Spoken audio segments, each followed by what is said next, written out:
தங்கச்சி குஷி குஷியா இருக்கிறீங்களா? குஷி குஷியா இருக்கும். ஓம் சாந்தி. ஓம் சாந்தி தங்கச்சி, சொல்லுங்கள். நான் இன்னைக்கான கொஸ்டின் என்னன்னா, ம், 6 படை வீட்ல முதல் ம், படை வீடான சுப்பிரமணிய திருக்கோயில் திருப்பரங்குன்றத்துல இருக்குது. ம், அங்க நான் போயிருந்தேன். அங்க ம், வராகி அம்மன் சிலை மாதிரி இருந்தது. நான் வராகி அம்மன் சிலையோன்னு போய் கும்பிட போனா, ம், அங்க பக்கத்துல போர்டுல எழுதி இருந்துச்சு, "பன்றிக்கு பால் கொடுத்த சிவபெருமான்" அப்படின்ட்டு.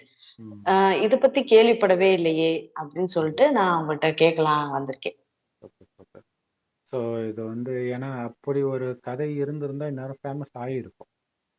ஏன்னா இது ம். வந்து அப்நார்மலான விஷயமா இருக்கு. இப்போ நிறைய விஷயங்களுக்கு கதை இருக்காது. ஏன் இருக்காதுன்னா அதுதான் நம்ம சொல்லுவோம், கோயில் ஃபர்ஸ்டே கட்டியிருப்பாங்க, பிறகுதான் வேதங்கள் எழுதுவாங்கன்ட்டு. கோயிலை பார்த்து எழுதுறது கிடையாது, ரெண்டுமே ஒரே காரணத்தினால நடக்கும். தியானத்தில் கிடைக்கும் காட்சியை வைத்து ம். காட்சியை வைத்து தான் எழுதுறது. அந்த காட்சியை எப்படி புரிஞ்சுக்கிறாங்கன்றத பொறுத்து இருக்குது. இப்போ உதாரணத்துக்கு சொர்க்கத்துல வந்து ஆஹ் இப்ப சொர்க்கத்தில் குழந்தை மாதிரி பரிசுத்தமா இருந்தா தான் நம்ம போக முடியும்னு இயேசுவும் சொல்லியிருக்கிறாரு. கடவுளும் அதுதான் சொல்றாரு. ஏன்னா அங்க காமம், கோபம், பற்று, பேராசை, அகங்காரம்னா என்னன்னே தெரியாது. முதல் 2500 வருஷத்துக்கு இதே பாரத பூமி சொர்க்கமா இருக்கும். அடுத்தது ஒட்டுமொத்த உலகமும் நரகமாயிடுது அடுத்த 2500 வருஷம். ஸோ இப்போ மீண்டும் தூய்மையாக்கி அனுப்புறதுக்காக தான் இறைவன் காமம், கோபம், பற்று, பேராசை, அகங்காரம்னா இல்லாம தூய்மையாகுங்க, அதுக்கு என்னையே நினைவு பண்ணுங்கன்றார். அவர் செம்பொன் நிறமான ஒளி உலகத்துல நட்சத்திரம் மாதிரி இருக்கு. நம்மளுடைய உயிர் பூர்வ மத்தியில நட்சத்திரம் மாதிரி இருக்குது. நீங்க அழியக்கூடிய உடம்பு கிடையாது, ஆத்மான்னு ஒன்று வந்து என்னை நினைவு பண்ணுங்க டைரக்டா இறைவன் வந்து ஞானத்தை கொடுக்கிறார். ஸோ அப்படி இறைவனை நினைக்க நினைக்க என்ன ஆகும்னா ஆத்மாக்குள்ள சக்தி நிரம்பும். சக்தி நிரம்ப நிரம்ப ஒரு அமைதியும் ஆனந்தமும் மேலோங்க ஆரம்பிக்கும். ஸோ அது மேலோங்க ஆரம்பிக்கும் போது தானாக வெளியில இருந்து கவனம் வெளியில போகாது. ஏன்னா எப்ப வெளியில போகும்னா, இப்ப ஒரே பைத்தியம் பிடிச்ச மாதிரி இருக்குது. இதுல இன்னும் பாத்தீங்கன்னா நல்லா டிப்ரெஷன்ல இருக்கிறவங்களுக்குலாம் டாக்டர் சொல்லுவாங்க, வெளியில போங்க, ஜாலியா போயிட்டு வாங்க, சினிமா போங்க, கோயிலுக்கு போங்க, எங்கேயாவது அப்படி டூர் போயிட்டு வாங்க. ஸோ அப்ப நம்ம வெளியில போகணும்னு தோணுது அப்படின்னாலே ஆத்மாவுக்கு சக்தி இல்லைன்னு அர்த்தம். இல்ல, நிறைய பெண்களுக்கு இது ஒரு டிப்ரெஷனாவே இருக்கும், என் ஹஸ்பண்ட் எங்கேயுமே இட்டுட்டு போகல அப்படின்ட்டு. அவரு தெய்வம், அந்த பொண்ணுக்குள்ள நோய் வெளிப்படுறதுக்கு அவர் உதவி பண்ணியிருக்கிறாரு. இல்லைன்னா தெரியாது, அது சுத்திக்கிட்டே ம். இருந்தாங்கன்னா உங்களுக்கு தெரியாது இல்லையா இப்படி இது ஒரு நோயா இருக்குன்ட்டு. ஸோ அந்த மாதிரி வெளியில போறது, ஸ்தூலமா போறது ஒண்ணு, இன்னொன்னு புத்தியை அலப்பாய விடுறது. அப்படியே போனு, டிவி, இந்த மாதிரி நிறைய விஷயங்கள், ஃப்ரெண்ட்ஸோட அரட்டை அடிக்கிறது, இதுவுமே புத்தினால போறீங்க நீங்க ஒரே இடத்துல இருந்தா கூட. ஸோ இதுவுமே போகாம உங்க ஆத்மாவிலே கவனம் இருக்கணும்னா சிவனை நினைச்சுக்கிட்டே இருந்தா முடியும்ன்றார். இவரை தான் அல்லா பரமபிதான்றோம், கடவுள் ஒருவர் தான். ஸோ அவரை நினைக்க நினைக்க ஆத்மா தூய்மை ஆகுது. அப்ப என்ன ஆகுனா வெளி உலக கவர்ச்சியில இருந்தெல்லாம் புத்தி விலகும். அடுத்தது காமம், கோபம், பற்று, பேராசை, அகங்காரம், இதுல இருந்தும் புத்தி விலக ஆரம்பிக்கும். அப்ப கடவுளுக்கு ஈக்குவலா தூய்மை ஆகும். உலகம் அழியறதுக்கு 100 வருடம் முன்னாடி தான் இந்த ஞானத்தை கொடுக்கிறார். அழியறதுக்குள்ள எந்த அளவுக்கு தூய்மை ஆகுறீங்களோ அந்த அளவுக்கு இது அழிந்து இதே பூமி சொர்க்கமாகும் போது அந்த அளவுக்கு உயர்ந்த பதவியை நம்ம அடைவோம். இப்ப என்ன குணம் இருக்குதோ, காமம், கோபம், பற்று, பேராசை, அகங்காரம்னா என்னன்னே தெரியாத நிலை இருக்கு இல்லையா, அந்த நிலை அப்படியே கண்டினியூ ஆகும் அடுத்த 2500 வருஷத்துக்கு. ஏன்னா அங்க நம்ம கெடுக்கக்கூடிய எதுவும் சினிமாவோ அல்லது இந்த மாதிரி விகாரத்தை தெரிந்த மனிதர்களோ இருக்க மாட்டாங்க. ஏன்னா இந்த ஞானத்தை எடுத்து தூய்மையானவங்க மட்டும்தான் அங்க வருவாங்க. ஸோ அதனால அங்க நம்ம கெட்டே போக மாட்டோம். அததான் குழந்தைங்க மாதிரி இருப்பாங்க. ஏன்னா குழந்தைங்களுக்கும் பெரியவங்களுக்கும் வித்தியாசம் என்னன்னா, காமம் என்னன்னு தெரியாது அவங்களுக்கு. இப்ப இதை வந்து அவங்களுக்கு தியானத்துல இருக்கும்போது அல்லது காட்சியாக கிடைக்கும்போது, சொர்க்கத்தில் குழந்தை மாதிரி பரிசுத்தமா இருப்பாங்க அப்படிங்கிறத காட்சியில எப்படி காட்ட முடியும்? குழந்தைய தான் காட்டுவாங்க. குழந்தை நிர்வாணமா இருந்திருக்கும். ஆனா குழந்தை மாதிரி இருப்பாங்கன்றத பெரியவங்கள அப்படி காட்டுவாங்க நிர்வாணமா. அப்ப அவன் என்ன ம். நினைச்சிட்டான், ஆதாம் ஏவாள் நிர்வாணமாக இருந்தார்கள் அப்படி எழுதி விட்டாங்க. அப்படி போட்டாங்க. ஸோ இந்து கோயில்களிலும் இந்த மாதிரி இருக்கிறதுக்கு பின்னாடி ஒரு ரகசியம் இருக்கும். ஸோ இது இது இது இப்படிதான் அப்படின்றது எந்த மதத்திலுமே இருக்காது. ஸோ இறைவன் கொடுக்கிற ஞானத்தை வைத்து பார்க்கும்போது தான் நமக்கு தெரியுது, ஓ இதுக்கு இதுதான் அர்த்தம் அப்படின்ட்டு. ஸோ இந்த மாதிரி தான் காட்சி. அப்ப சிவன்னா அந்த கழுத்துல பாம்பு போட்டிருக்கிறது இப்படின்னு வந்துச்சு. பட் சிவன் நட்சத்திரம் மாதிரி தான் இருக்காரு. பட் காட்சி கொடுக்கும்போது அப்படி வந்துடுது. அதனால அவரே சிவன் சொல்லிட்டாங்க. அப்ப அவங்களுக்கு ஒரு காட்சி கிடைச்சிருக்கும், இந்த மாதிரி சிவன் பால் கொடுக்குற மாதிரி.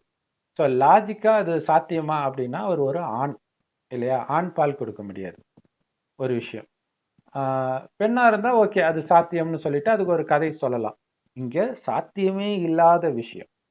அதே மாதிரி ஐயப்பனுடைய பிறப்பு பார்த்தீங்கன்னா, ஆஹ் விஷ்ணுவும் சிவனும் சேர்ந்து மோகினி அவதாரம் பண்ணி அது மோகினி ஐயப்பா அவதாரம்னு இவங்க வந்தாரு. எடுத்துக்கிட்டாங்க. ம். ஆனால் அங்க விஷ்ணுவை தான் பார்க்கறாங்க. அப்ப வந்து ஒரு ஆணுக்கும் பெண்ணுக்கும் முதல்ல குழந்தை சாரி, ஆணுக்கும் ஆணுக்கும் குழந்தை பிறக்காது ம். இல்லையா? அப்ப அதுக்கு காரணம் வந்து இப்ப கடவுள் யார் உடம்புல வர்றாரோ அவர் பிரம்மா. இவர் அடுத்த ஜென்மத்துல விஷ்ணு ஆகுறார். அப்ப பிரம்மா அவர் தான் விஷ்ணுன்றதையும் காட்சி காட்டி இருக்கலாம். அந்த காட்சியினாலதான் விஷ்ணு தொப்புல இருந்து ஆஹ் தாமரை கொடி மேல பிரம்மா உட்கார்ந்துட்டு இருக்கிற மாதிரி காட்டுறாங்க அவரு படுத்துட்டு இருக்கும்போது. அப்ப இதையும் அதையும் அப்படியே மாத்தி மாத்தி காட்டுறது. நம்ம கனவுலயே பாத்தீங்கன்னா, நம்ம காலேஜ்ல படிச்ச ஃப்ரெண்டும் 6வது படிக்கும்போது இருக்கிற ஃப்ரெண்டும், வேலை பார்க்குற இடத்துல இருக்கிற ஃப்ரெண்டும் ஒண்ணா உட்காந்து பேசிட்டு இருக்கிற மாதிரி இருக்கும். ஆனா அந்த 3 பேரும் ஒருத்தர் ஒருத்தர் பார்த்து கூட இருக்க மாட்டாங்க. நம்ம கனவுல ம். அப்படி மிக்ஸ்அப் ஆகி வரும். அந்த மாதிரி தான் இந்த காட்சிகளும் இங்க நடக்கிற விஷயம், இங்க நடக்கிற விஷயத்தோட சேர்ந்து, அதாவது இங்க இருக்கிறவர் விஷ்ணு, ஆனா நடக்கிறது பிரம்மாவுக்கு. ஆனா விஷ்ணுவுக்கு நடக்கிற மாதிரி பிரம்மாவுக்கு நடக்கிறதை எல்லாம் காட்டியிருப்பாங்க. இருப்பாங்க. ஸோ அப்ப வந்து பிரம்மா வாய் வழியாக சிவன் வந்து இந்த ஞானத்தை கொடுக்கிறார். அந்த ஒரு வயோதிகர் உடல் வர்றார், அவருக்கு சிவன் பேர் வைக்கிறார் பிரம்மான்ட்டு. அவர் கலியுகத்துல இருக்கிறவர். அவர் சொர்க்கத்தில் வாழறவர் கிடையாது. சொர்க்கத்துல வாழறவங்க தான் தேவதைகள். அதனாலதான் இந்து தெய்வத்திலே தாடி உள்ள ஒரே கடவுள் பிரம்மா தான்.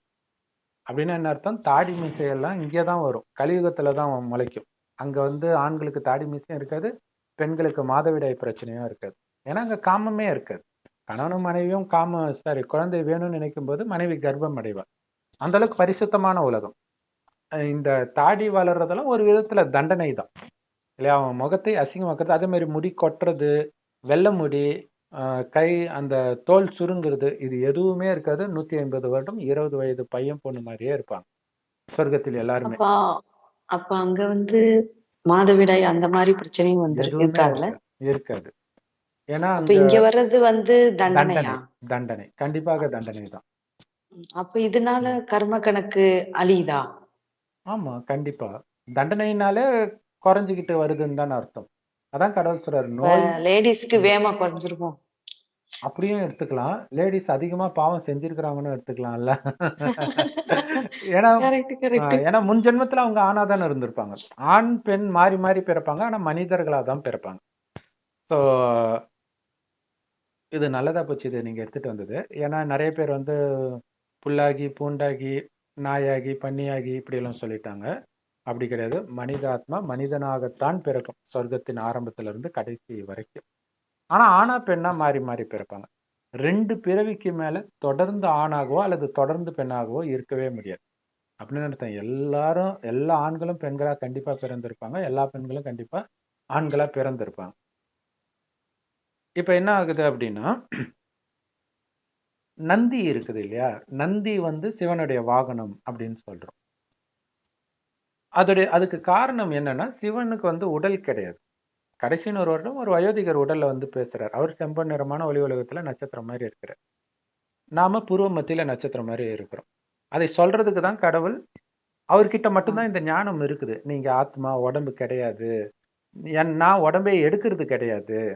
என்னை நினைத்தால் நீங்க தூய்மையாகி மீண்டும் சொர்க்கத்துக்கு போவீங்கன்ற ஞானம் அவர்கிட்ட மட்டுமே இருக்கு. அவரை தான் அல்லாஹ் பரமபிதான்னு சொல்றோம், கடவுள் ஒருவரே. ஆனா அதை சொல்றதுக்கு ஒரு உடம்பு வேணும். அவர் சொல்றதை கேட்டு புரிஞ்சிக்கக்கூடிய சக்தி மனிதர்களுக்கு மட்டும்தான் இருக்கு தவிர விலங்குகளுக்கு கிடையாது. அப்ப அவர் எப்படி ஒரு எருது உடம்புல வந்திருக்க முடியும், நந்தி உடம்புல வந்திருக்க முடியும்? மனித உடல்ல தான் வராரு. ஆனா அவர் வரும்போது மனிதர்களுடைய குணம் விலங்கை விட மோசமா இருக்குதுன்றார். சோ அதனால ஒரு விலங்கை காட்டுறாங்க. அப்ப அவன் வந்து விலங்கு மாதிரி. அப்ப நீங்க இது சீரியல் எல்லாம் பாத்தீங்கன்னா நந்தின்னு மனுஷனை தான் காட்டுவாங்க, ஆனா கொம்பு ஆமா. காட்டுவாங்க. கொம்பு வச்சிருக்கோம். சோ அப்ப அதே மாதிரி காமதேனு கூட ஒரு பசு, ஆனா பெண் முகம் இருக்கும். இப்படி ரெண்டும் கலந்து கலந்து வரும்போது அவங்க அவங்க எதை புரிஞ்சுக்கிறாங்களோ அப்படி எடுத்துக்கிறாங்க. சோ அப்ப நந்தி உடம்புல வந்தாரு. அப்ப இன்னொன்னு என்னன்னா, சிவன் ஒளிப்புள்ளியா இருக்கிறாருன்னு யாருக்குமே தெரியாது. ஆனா லிங்க ரூபம் எப்படியோ வச்சுட்டாங்க கரெக்டா. அதுவும் ஒரு ஜோதியை வச்சுதான் வச்சிருக்கிறாங்க. ஆனா அதுக்கப்புறம் இந்த கழுத்துல பாம்பு போட்டிருக்கிற அவர் பேர் சங்கர், அதை சிவன் நினைச்சுக்கிறாங்க. அப்ப என்ன நினைச்சுக்கிறாங்க, மாடு மேல அவர் வர மாதிரி காட்சி வருது அப்படின்னா அதோடைய அர்த்தம் என்னன்னா, ஒரு நட்சத்திரத்தை காட்டினா உங்களுக்கு ஒண்ணுமே புரியாது. இப்ப புரியாது. அந்த நந்தியோட நெத்தியில இப்ப கூட தான் பொட்டு வைக்கிறாங்க. அதே மாதிரி தான் அங்க காட்சி காட்டியிருந்தா கிடைச்சிருக்கும். என்ன புரிஞ்சுக்காங்க, ஓ மாட்டுக்கு பொட்டு வச்சிருக்காங்கன்னு நினைப்பாங்க. சிவன் வந்திருக்காருன்னு நினைக்க மாட்டாங்க. சோ அதனால மேல ஒருத்தர் சவாரி பண்ற மாதிரி காட்டுறாங்க. அதனால எருதுல அவர் வந்தாருன்ட்டு. ஆனா அவர் உடலற்றவர், உடல் எடுத்து வரார். அந்த உடல் தான் அவருக்கு வாகனம். எதுக்கு வர்றாருன்னா, மனிதர்கள் கிட்ட பேசணும்னா மனித உடலை தான் எடுத்தாகணும். அப்ப மனித உடலுக்கு பதிலாக அங்க அப்படி காட்டிட்டாங்க நந்தி. சோ இதை எதுக்கு சொல்ல வரேன் அப்படின்னா, பன்னி இல்லையா, பன்னி வந்து ம். அப்படியே பால் குடிக்கணும்னா அதோடைய தாய் இருக்க போகுது. அது எப்பயாவது மனிதர்கள் கிட்ட வராது இல்லையா. சோ அப்ப பன்றி அப்படிங்கிறது வந்து டக்குன்னு பார்த்தா வராகி அம்மன். நீங்க வராகி அம்மன் கோயில்ல இதை பார்க்கல, முருகன் கோயில்ல தான் பாத்தீங்க இல்லையா. ஆ திருப்பரங்குன்றம் முருகன் முருகன் கோவில்ல கோயில்ல தான். சரி, ஓகே. சுப்பிரமணிய ஆ திருக்கோவில். இப்ப வராகி அம்மன் அப்படின்ட்டு ரொம்ப ஃபேமஸா இருக்குது. ம். ஆனால் அந்த வராகின்றதே வராக அவதாரம் எடுத்த விஷ்ணுவோடைய நினைவு இல்லையா. விஷ்ணு அவர் தான் இப்ப பிரம்மா. ஆக்சுவலா சொர்க்கத்தில் விஷ்ணுவாய் இருந்தவர், அதாவது நாராயணனாய் இருந்தவர் தான் மறுஜென்மம் எடுத்து எடுத்து கடைசி ஜென்மத்தில் ஒரு வயோதிக தாத்தா தான் யாருன்றதே மறந்து இருக்கும்போது சிவன் வந்து சொல்றார், நீ தான் விஷ்ணுவாய் இருந்தன்ட்டு. அப்ப சொல்லும்போது நம்ம ஏற்கனவே சொன்ன மாதிரி மனிதர்கள் விலங்கு மாதிரி ஆயிட்டாங்க இல்லையா. அப்ப விலங்கு ம். மாதிரி ஆயிட்டாங்கன்றத அங்க நந்தியா காட்டிட்டாங்க. அது கூட கொஞ்சம் டீசெண்டா இருக்குது. இங்க பன்றியாவே காட்டிட்டாங்க. ஏன் பன்றியா காட்டிட்டாங்கன்னா, அது ஒரு கதை கூட இருக்கும் இல்லையா. யார் பெரியவன்ட்டு விஷ்ணுவுக்கும் பிரம்மாவுக்கும் போட்டி வரும்போது ஆ இவர் பன்றி அவதாரம் எடுத்து கீழே போவார். கீழ போவார். பூமிக்கு இவரு அடியில போய் இவர் அவரோட அன்னப்பறவை மேல கொம்ப ஏறி எடுத்து உட்காந்துட்டு மேல போவார் பிரம்மா. சோ அதுதான் பாத்தீங்கன்னா, அந்த விஷ்ணு படுத்துட்டு இருக்கும்போது அதோடைய அர்த்தம் நாம என்ன சொல்றதுன்னா, அது விஷ்ணுவுடைய ஆத்மா, உடல் சம்பந்தப்பட்ட விஷயம் இல்ல. ஆத்மாவுடைய கடைசி ஜென்மம் தான் வயோதிக நிலை அப்படின்னு காட்டுறாங்க. வானப்பிரஸ்த நிலை. அப்ப ஒண்ணும் முடியாம படுத்துட்டு இருக்குது. ஆத்மா தான் யாருன்றதே மறந்து செத்து போன நிலை. ஏன்னா ஆத்மான்றதே மறந்துச்சு. அப்ப அதை தட்டி எழுப்புறார். அதுதான் கல்லறையிலிருந்து உன்னை எழுப்புவேன்ட்டு பைபிள்ல கூட இருக்குது. சோ அப்படி எழுப்பும் பொழுது யாரா எழுந்திருக்கிறாரு, பிரம்மாவா எழுந்திருக்கிறார். அப்ப அவர் வயோதிக தாத்தாவா இருக்கிறார். அதனால தாத்தா அந்த தாடி இதெல்லாம் காட்டி இருக்கிறாங்க. சோ அப்ப அதுல இருந்து அவர் ஏறுமுகம் ஏறுறார். அதுதான் அங்க அன்னப்பறவையில மேல் நோக்கி போறார். ஆனா அதுக்கும் சிவன் இப்படி ஒரு கதையெல்லாம் நடக்கல. பட் இதுல இந்த ரகசியம் இருக்குது. அப்ப விஷ்ணுவாக இருக்கிறவர் இப்ப பிரம்மாவுடைய மேல போய் உச்சம் என்னன்னா அதான் விஷ்ணு. விஷ்ணு ஆன பிறகு சல்லுன்னு இறங்க வேண்டியது. ஆனா பொறுமையா இறங்கும். 5000 வருஷம் ஆகும். சோ அதனாலதான் பன்றி வந்து அந்த கீழே நோண்டிக்கிட்டே இருக்கிற பழக்கம் இருக்கும். ஆமா. மண்ணை எல்லாம் கிளறிட்டு. சோ அது மாதிரி மனிதன் வந்து பன்றி, அதுவும் பன்றி வந்து ரொம்ப அசுத்தமான விலங்கு. சாப்பிடுறது கூட தகுதியற்றதுன்னு முஸ்லிம்களால நிராகரிக்கப்பட்ட விலங்கு. சோ அந்த அளவுக்கு மனிதனுடைய குணம் மோசமாக ஆயிடுச்சு. அப்படி பன்றியாக அதாவது அந்த மாதிரி மோசமாக மாறிட்டாங்கன்னு சொல்றதுக்காக அது. சோ அப்படி இருக்கக்கூடியவர்கள் நமக்கு இறைவன் ஞானத்தை கொடுக்கிறார். கொடுத்த பிறகு பன்றியா இருக்கிற நாம நம்மையும் காப்பாத்திட்டு உலகத்தையும் காப்பாத்துறோம். அதாவது சொர்க்கமாக மாத்துறோம். சோ அதுதான் அந்த வராக அவதாரத்துல பாத்தீங்கன்னா, அந்த உலகத்தையே அந்த காட்டுப்பன்றி அந்த கொம்பு இருக்கும். அதனால அது பல்லு உலகத்தை தூக்குற மாதிரி காட்டியிருப்பாங்க. தூக்குற மாரி இருக்கும். ஆஹ் அதனால லக்ஷ்மி வந்தாங்க. உம் சரி. ஆமா, கரெக்ட். லக்ஷ்மி சொர்க்கத்துல வருவாங்க. ஆனா இங்க பிரம்மாவுடைய இதுதான் அது. ஆக்சுவலா விஷ்ணுன்னு காட்டிட்டாங்க. பிரம்மாவுக்கு முந்தைய ஸ்டேஜ், பிரம்மா ஆனதுக்கு அப்புறம் ஏறுங்கலை வருது. சோ அவருடைய கடைசி இது அப்படி இருக்குது. சோ அப்ப பிரம்மாவை, அதாவது விஷ்ணுவோடைய கடைசி ஜென்மம் அவர் பன்றியோட கம்பேர் பண்றாங்க. அது ஆக்சுவலா கடைசி ஜென்மம் உண்மையிலே பிரம்மா. இப்ப பிரம்மாவுக்கு சிவபெருமான் ஞானத்தை கொடுக்கிறார். அததான் ஞான பால் அப்படின்னு சொல்றது. சோ அப்ப நமக்கு தெளிவாவே தெரியுது, இது நடந்திருக்க சாத்தியம் கிடையாது. ஒரு ஆண் வந்து பால் கொடுக்க முடியாது அப்படின்னு தெரியுது.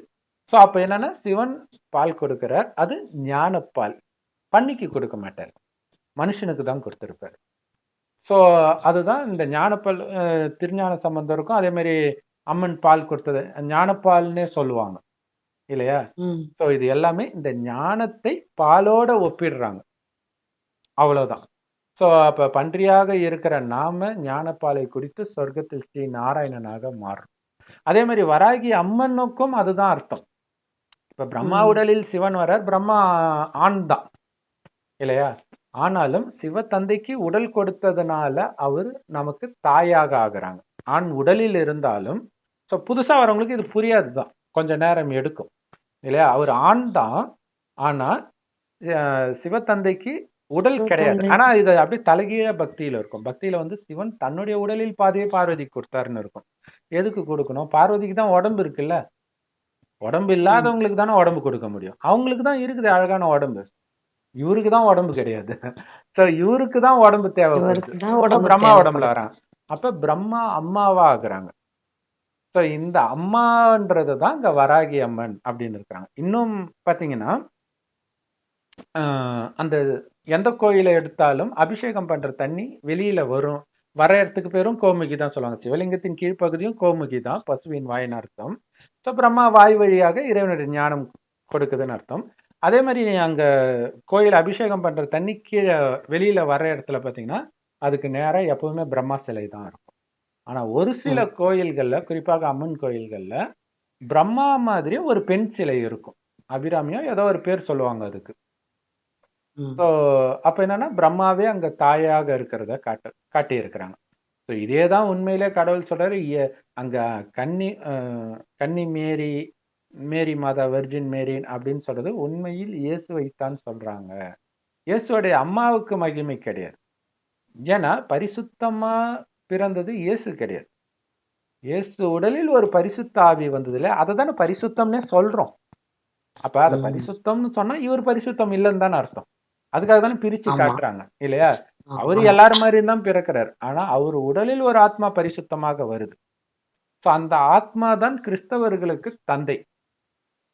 அந்த ஆத்மா நட்சத்திரம் மாதிரி இருக்கிறனால தான் கிறிஸ்துமஸ் அப்ப நட்சத்திரத்தை கட்டி விடுறாங்க. ஏன்னா அந்த நட்சத்திரம் அவர் உடலில் இறங்கிய நாள். அந்த ஆத்மா, அவர் பேரு தான் கிறிஸ்து. கிறிஸ்துவோடைய பிறந்த நாள் தான் கிறிஸ்துமஸ். இயேசுடைய பிறந்த நாள் கிடையாது. இயேசு பிறந்ததுக்கு ஒரு மகிமை கிடையாது. கிறிஸ்து உள்ள வரும்போதுதான் மகிமை. அப்ப அந்த கிறிஸ்து தந்தைக்கு உடலை கொடுத்ததுனால அந்த இயேசுதான் தாய். அப்ப அந்த மரியாள் அப்படின்ற அந்த மகிமை கொடுக்கறது எல்லாம் இயேசுவுக்கு தான். ஆண் உடலாக இருந்தாலும் அவர் அங்க தாய் பாகம் பண்ற. சோ இதே விஷயம் எல்லா இடத்துலயுமே இருக்குது. அதுதான் கடவுள் என்ன சொல்லுவாரு அப்படின்னா, பிரம்மகுமாரிகள் பிரம்மா மூலமா தான் இறைவனே வர்றது. மற்றபடி இயேசு உடலில் கிறிஸ்து தான் வர்றார். முகமது நபி உடம்புல ஜிப்ரேல்ன்ற ஒரு ஆத்மா தான் வருது. மேல இருந்து வருது, ஆனா கடவுள் ஒன்னும் அனுப்புறது கிடையாது, தானா நடக்கிறது தான். இப்ப மேல இருந்து அது ஒரு ஞானத்தை சொல்லுது. இப்ப இவங்க எல்லாம் ஒரு மதத்தின் தாய்.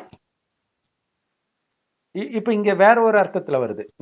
அங்க நான் சொல்லும் போது இயேசு உடலில் வரும்போது அவரு தந்தை, கிறிஸ்து தந்தை, இயேசு தாய்ன்றோம். இப்ப இயேசு விட்டுருங்க, மதஸ்தாபகரை மட்டும் எடுத்துக்கிட்டீங்கன்னா ஒரு மதஸ்தாபகரும் அந்த மதத்துடைய தாய்.